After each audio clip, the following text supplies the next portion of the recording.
নমস্কার বন্ধুরা, welcome to আরকে sports. আশা করি তোমরা সবাই সুস্থ ও ভালো আছো। তো এই ভিডিওতে মোহনবাগান দলকে নিয়ে কিছু গুরুত্বপূর্ণ আপডেট শেয়ার করা রয়েছে এবং আইএসএলের নতুন দল মোহামেডান এফসি দলকে নিয়ে একটা ট্রান্সফার আপডেট শেয়ার করা রয়েছে। সেই ক্ষেত্রে একটু স্কিপ না করে এই ভিডিওটা শেষ অবধি দেখতে থাকো এবং এই চ্যানেলে প্রথমবার এসে থাকলে চ্যানেলটিকে তোমরা সাবস্ক্রাইব করে রেখো। তো প্রথম যে খবরটা শেয়ার করব সেটা হচ্ছে মোহনবাগান দলের নিউ রেকর্ডসে কী রয়েছে। তো দেখো, মোহনবাগান দল এমন একটা দল যেটা ইন্ডিয়ান টিমের most number of league title জিতেছে 6টা। তারপর যে রেকর্ডটা রয়েছে সেটা হচ্ছে highest number of trophy for an Indian clubs, মানে একটা দল যে কিনা সবচেয়ে বেশি ট্রফি জিতেছে, 258টা ট্রফি এখনও অবধি জিতে নিয়েছে ইন্ডিয়ান ফুটবলে ইন্ডিয়ান ক্লাব হিসেবে।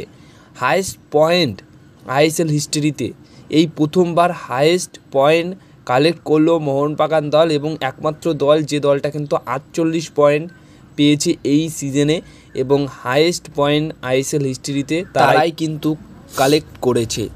এবং এই সিজনে মোস্ট নাম্বার অফ উইন্স, মানে সবচেয়ে বেশি ম্যাচ জেতারও রেকর্ড মোহনবাগান দলই করেছে।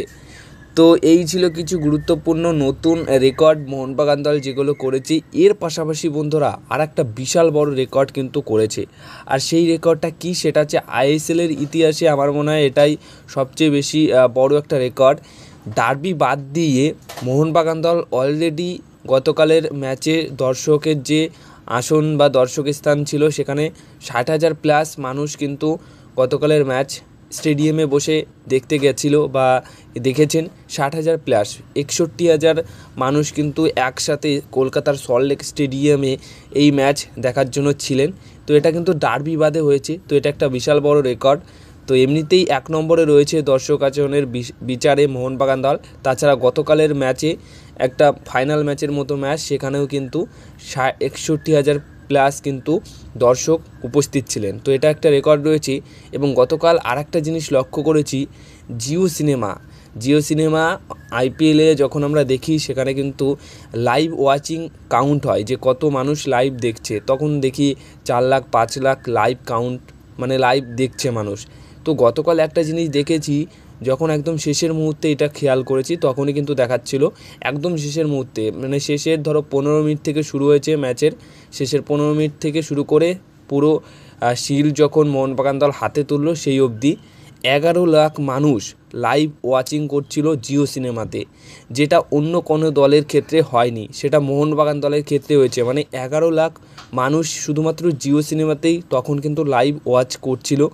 এছাড়া জিও সিনেমা বাদ দিয়ে টিভিতে, তারপর সামনাসামনি এই সমস্ত দিক থেকে তো দেখেছে, কিন্তু জিও সিনেমাতে 11 লাখের একটা রেকর্ড কিন্তু গতকাল দেখা গেছে। আইএসএলের এই প্রথম কোনো ম্যাচ বা আইএসএলের ইতিহাসে আমার মনে হয় এরকমভাবে কোনো ম্যাচ এমন হয়নি যে ম্যাচে 11 লাখ আর কি একসাথে লাইভ দেখেছে, 11 লাখ মানুষ একসাথে লাইভ দেখেছে। বাট আমার মনে হয় এটা একটা অন্যরকম রেকর্ড, নতুন একটা রেকর্ড, যেটা মোহনবাগান দলের ক্ষেত্রে মোহনবাগান দলের সমর্থকরা এই জিনিসটা করেছে।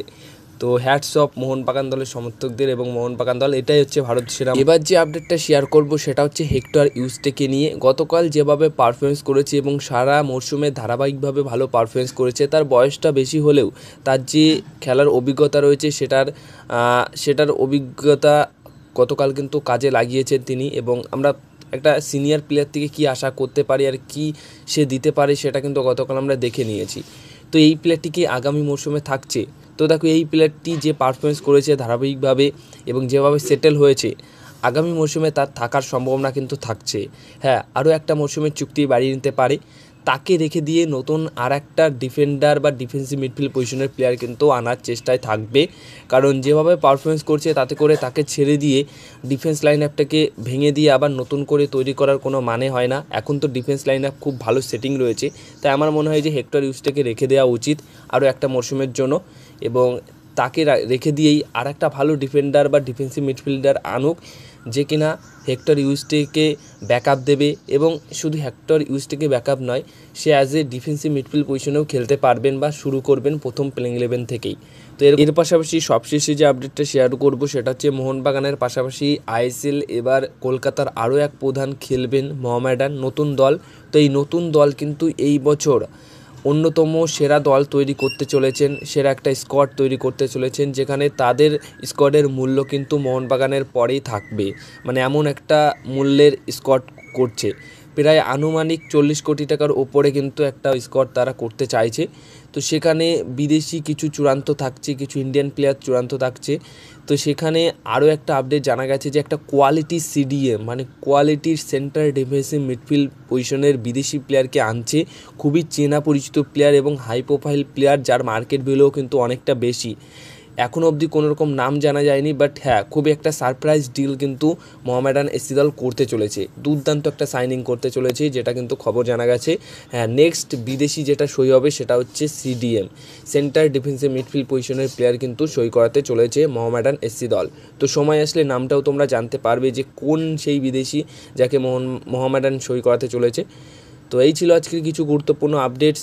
যদি এই ভিডিওটা ভালো লেগে থাকে অবশ্যই ভিডিওতে লাইক করো, ভিডিওটাকে শেয়ার করো এবং এই চ্যানেলটিকে যারা সাবস্ক্রাইব করোনি